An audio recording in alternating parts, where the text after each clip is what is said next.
Todo lo que exige un sacrificio nos cuesta mucho hacerlo. Solemos buscar la solución más fácil e incluso corta camino. Aprender algo nuevo y ponerlo en práctica exige que salgamos de nuestra zona de confort y que tengamos que sacrificar más. Casi siempre esperamos recibir algo en cambio por nuestro sacrificio. Hombre, ya que le he sacrificado tanto, necesito algo en cambio de eso, ¿verdad? Pero cada vez más anhelamos que sea inmediato, lo más rápido posible. La paciencia últimamente solo entra en juego cuando se agotan todas las posibilidades. Porque mientras yo pueda buscar mi propia salida, lo haré. Y por último, esperaré. Actualmente cumplir tu deseo está a un solo clic. Y es por lo que cada vez más nos cuesta esperar con paciencia. Quisiera compartir con vosotros algo que actualmente se está practicando tanto en el catolicismo cuanto en el islam. El tema es que ambas religiones comparten el ayuno en este periodo de tiempo. Una es denominada Cuaresma y la otra el Ramadán. Pero hoy nos centraremos en la Cuaresma. ¿Qué es lo que más cercano tenemos y lo que nos afecta casi de forma directa? Y para ello quisiera leer un párrafo que he encontrado en internet y así voy a leer literalmente lo que he encontrado, que dice: la Cuaresma es un periodo de ayuno y arrepentimiento tradicionalmente observado por los católicos y algunas denominaciones protestantes en la preparación para la Pascua. La longitud del ayuno cuaresmal se estableció en el siglo IV y tiene un total de 40 días. Durante este tiempo, los participantes comen con moderación o simplemente renuncian a un determinado alimento o hábito. El miércoles de ceniza y la cuaresma se iniciaron como una manera para que los católicos se acordaran de arrepentirse de sus pecados en una forma similar a como las personas del Antiguo Testamento se arrepintieron en silicio, cenizas y ayuno. Y eso podemos encontrar en Esther capítulo 4, de versículo 1 al 3, Jeremías 6, el versículo 26, Daniel capítulo 9, versículo 3 y Mateo 11, versículo 21. Todo eso lo vemos ahí plasmado, ¿no? Esos tipos de arrepentimiento y ayuno. Ahora bien, la pregunta que se nos ocurre y quien nos la hacen seguramente o han hecho en este periodo: oye, ¿tú por qué no practicas la cuaresma? ¿Por qué no celebramos la cuaresma? Primero quiero dejar claro que no somos superiores por no practicarla, pero tampoco somos inferiores. Sin embargo, intentamos aplicar lo que leemos y interpretamos en la palabra de Dios, que es nuestra luz y guía para nuestro camino. O sea, todo lo que nosotros hacemos en nuestra vida, lo que nosotros practicamos alrededor de nuestra vida, tiene que estar basado en la palabra, esta que alumbra a lo que nosotros o direcciona lo que nosotros tenemos que hacer.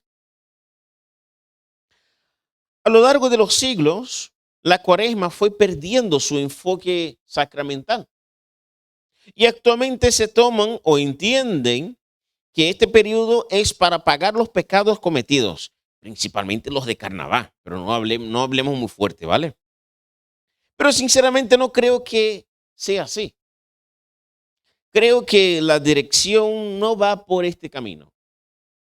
El ser humano siempre ha querido ganar el favor de Dios. Creo que la cuaresma se ha transformado en esto, en que la persona que la hace intenta de alguna manera ganar el favor de Dios o su bendición. Pero veamos lo que dice nuestro Señor Jesús acerca del ayuno.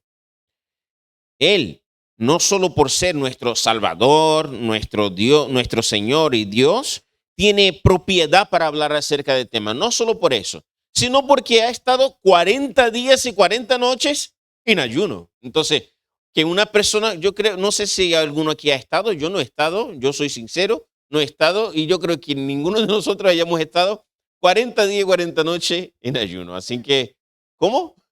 En el desierto, eso es verdad, eso es un tema muy... Así que él, más que nadie, tiene propiedad para hablar acerca del ayuno. Así que veamos Mateo capítulo 6 y estaremos leyendo del versículo 16 al 18. Estaré leyendo la Nueva Traducción Viviente, que es muy parecida a la que tendrás ahí en tu móvil o en tu Biblia. Que dice así, el versículo 16 empieza diciendo, cuando ayunes, que no sea evidente, porque así hacen los hipócritas, pues tratan de tener una apariencia miserable y andan desarreglados para que la gente los admire por sus ayunos. Les digo la verdad, no recibirán otra recompensa más que esa. Pero tú, cuando ayunes, peínate y lávate la cara. Así nadie se dará cuenta de que estás ayunando, excepto tu padre, quien sabe lo que haces en privado. Y tu padre, quien todo lo ve, te recompensará. Vale, pero este texto no dice nada del por qué debemos ayunar, sino nos habla, nos da unas directrices de cómo debemos hacerlo, pero no nos dice el por qué. Entre otros textos, ¿por qué he elegido este? Ya que nuestra intención es responder o entender por qué no celebramos la Cuaresma como los católicos. Ya responderemos a esa pregunta más adelante. Pero antes quiero que entiendas lo que está por detrás del ayuno, la esencia del ayuno. Y para eso te voy a invitar a que abra tu Biblia o me acompañe en la lectura de Zacarías, capítulo 7, del versículo 1 hasta el 12. Zacarías, capítulo 7, del versículo 1 hasta el 12. ¿Alguien aquí ha leído Zacarías? Los que han ido al grupo de conexión han echado un vistazo. Al menos sabe de qué va. Así que si no está viniendo al grupo de conexión, es una buena oportunidad. Cierro paréntesis. Ya he hecho la publicidad, así que... Empieza diciendo así, el versículo 1. Zacarías capítulo 7, versículo 1. Dice, el 7 de diciembre del cuarto año del rey Darío, el rey le dio otro mensaje a Zacarías. El pueblo de Beté había enviado a Cerecer y a Regem Melech buenos nombres para daros a vuestros hijos, junto con sus asistentes para buscar el favor de Dios. Les encargaron hacer la siguiente pregunta a los profetas y a los sacerdotes del templo del Señor de los ejércitos celestiales. ¿Debemos continuar de luto y ayuno cada verano en el aniversario de la destrucción del templo, como lo hemos estado haciendo durante muchos años? En respuesta, el Señor de los ejércitos celestiales me envió este mensaje. Diles a tu pueblo y a tus sacerdotes, durante estos 70 años de destierro, cuando ayunaban y se vestían de luto en el verano y comienzos de otoño, ¿hacían los ayunos realmente para mí? Incluso ahora, cuando comen y beben en sus festivales santos, ¿no lo hacen para complacerse a sí mismos? ¿No es este el mismo mensaje del Señor que los profetas proclamaron en años anteriores cuando Jerusalén y los pueblos de Judá estaban llenos de gente y Negev y las colinas de Judá estaban bien pobladas? Luego Zacarías recibió este mensaje del Señor. El Señor de los ejércitos celestiales dice, juzguen con imparcialidad y muestren compasión y bondad el uno por el otro. No opriman a las viudas, ni a los huérfanos, ni a los extranjeros, ni a los pobres. Tampoco tramen el mal unos contra otros. Sus antepasados se negaron a escuchar este mensaje. Volvieron la espalda tercamente y se taparon los oídos para no oír. Endurecieron su corazón con la piedra, como la piedra, para no oír las instrucciones ni los mensajes que el Señor de los ejércitos celestiales les había enviado por su espíritu por medio de los antiguos profetas. Por eso el Señor de los ejércitos celestiales se enojó tanto con ellos. Fijaros bien cómo termina el versículo 2. Para buscar el favor de Dios. Termina diciendo así: esos hombres vinieron ¿para qué? Buscar el favor, o sea, ganar el favor de Dios. Buscar el favor de Dios. Y fijaros en la pregunta que esos hombres hacen. ¿Debemos continuar celebrando la cuaresma? No, perdón, el luto y ayuno de cada verano en el aniversario de la destrucción del templo, como lo hemos estado haciendo muchos años? ¿No suena, si cambiamos algunas palabras, no suena a las tradiciones que se celebran? Existen algunas claridades en la Biblia que solo pueden ser reveladas o visualizadas si el Espíritu Santo te lo enseña. El que tiene el Espíritu Santo discierne las cosas del Espíritu. El que no lo tiene discierne las cosas de la carne, ¿verdad? El que es carnal discierne las cosas de la carne. El que es espiritual discierne las cosas espirituales. Y por mucho que nosotros luchemos en enseñar, mostrar y dibujar y poner de todas las formas,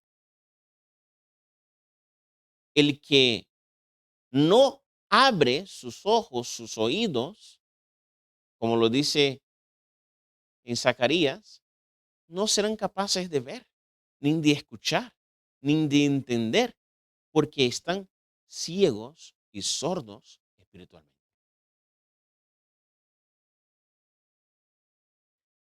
Así que por muy claro que esté escrito, no todos verán de la misma forma que algunos lo ven. Volvamos al ejemplo de Jesús. ¿Con qué propósito Jesús fue llevado al desierto por el Espíritu Santo? Yo pregunto a vosotros, ¿con qué propósito? ¿Nadie? Para tentar al Señor. Esa es la respuesta rápida, ¿no? Es la que nosotros solemos ver, y es claramente porque dice que Jesús fue llevado al desierto y salta directamente y en los últimos días pues fue tentado y muestra las tentaciones, ¿no? Con la cual el diablo tentó a nuestro Señor Jesús. Pero oye, si fue el último día, podemos decir que hubieron 39 días anteriores de que pasara ese momento. Entonces, el enfoque no está en el último día, sino en todos los días que estuvo allí. ¿Qué es lo que estuvo haciendo Jesús todos esos días en el desierto?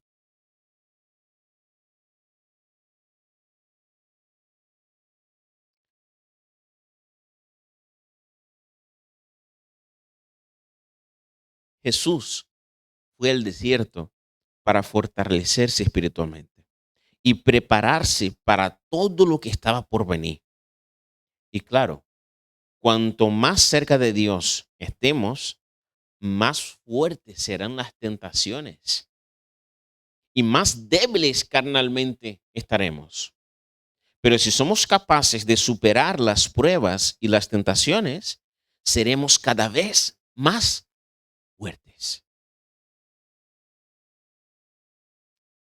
Y creerme, la fuerza de Jesús para superar las pruebas a lo largo de su ministerio y las tentaciones no vino a través del ayuno, sino a través de la oración, de la conexión y la cercanía que él tenía con Dios Padre. O sea, su fuerza para rechazar todas esas tentaciones y tener ese ministerio que ha impactado y que sigue impactando nuestras vidas, ha estado siempre en esta relación con Dios, de conocer a su Padre todos los días. Porque los 40 días y 40 noches en el desierto no fue la única vez que Jesús se retiró del desierto. Si leemos los evangelios, veremos que en varias ocasiones dice, y Jesús se ha retirado, y Jesús se ha ido al desierto, y Jesús, pero de esta vez no fue para ayunar. ¿Para qué era? Para orar, para fortalecer ese vínculo, porque era la oración en la que le mantenía fuerte y podría seguir fortalecido en el ministerio que él estaba desarrollando, todo lo que él estaba obrando. O sea, Jesús se retiraba al desierto para seguir entablando una relación con Dios, porque entendía que ahí es donde estaba la esencia y la clave de su ministerio, del espíritu, de fortalecer a su espíritu. Hemos leído Mateo capítulo 6, del versículo 16 al 18, donde yo os dije anteriormente que Jesús explica cómo debemos ayunar.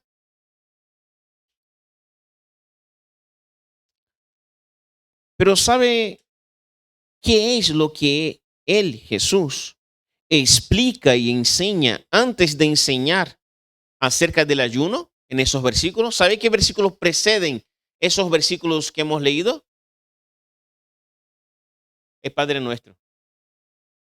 Jesús enseña y muestra antes de hablar cómo se debe ayunar, lo enseña cómo orar, cómo entablar una relación con Dios en esta oración modelo que todos nosotros lo conocemos. Porque sin oración, hermanos, o sea, sin relación con Dios, el ayuno no sirve para nada. Se transforma en algo banal y meramente humano.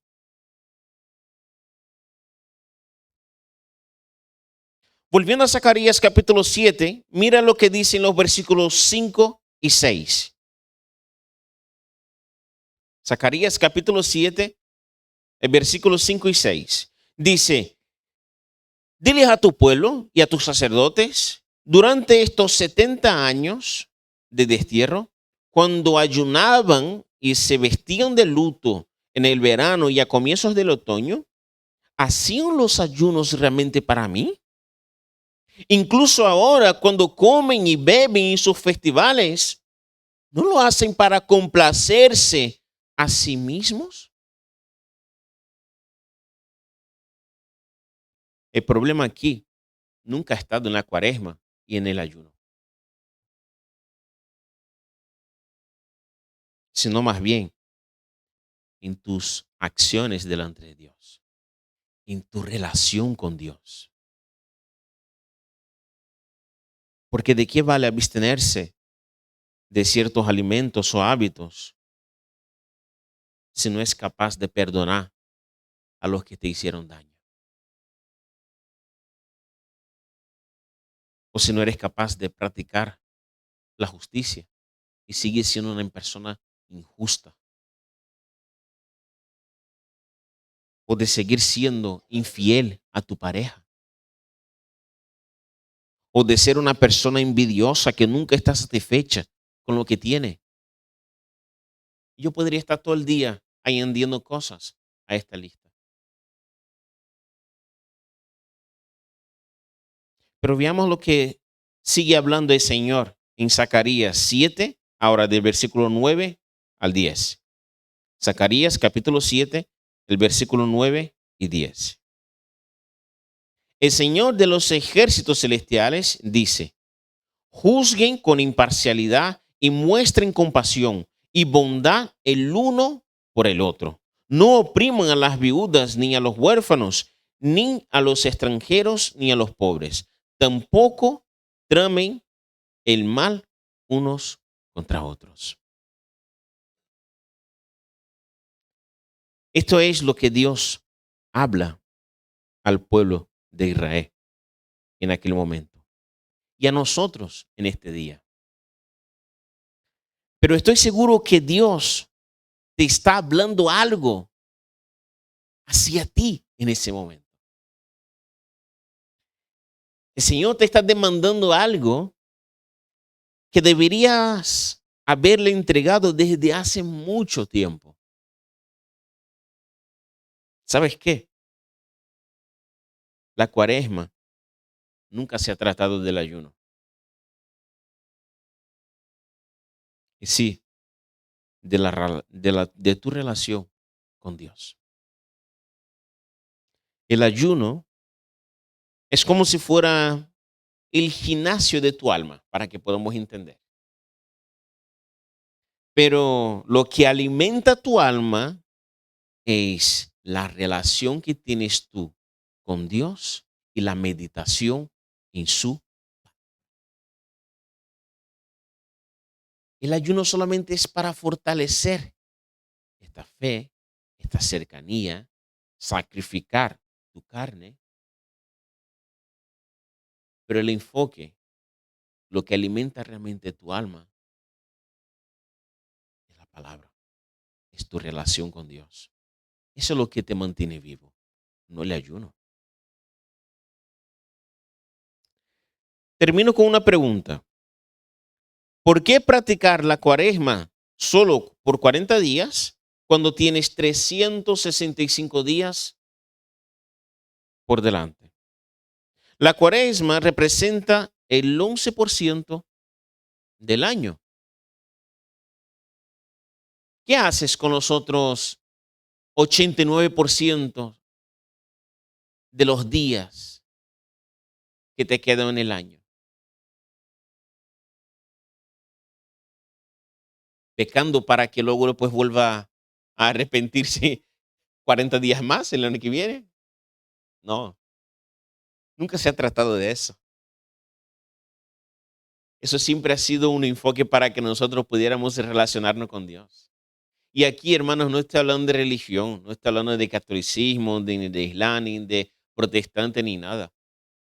Nosotros aquí no queremos predicar que somos más interesantes, que por qué nosotros no hacemos eso para destacar. No, lo que queremos con eso es decirte que tenemos un Dios que quiere relacionarse contigo. Tenemos un Dios que quiere todos los días preguntarte, oye, ¿qué tal estás? Oye, ¿ves este problemón que tienes? Acércate a mí, relaciónate conmigo y yo te ayudaré. Pero no me busques solo 40 días del año. Yo quiero relacionarme contigo todos los días. Esta siempre ha sido la intención de Dios. El plan de Dios nunca ha sido establecer una religión, sino más bien una relación con el ser humano.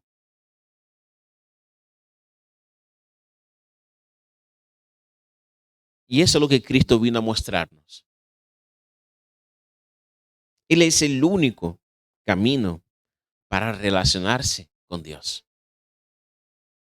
Jesús es la verdad en un mundo lleno de mentiras y engaños.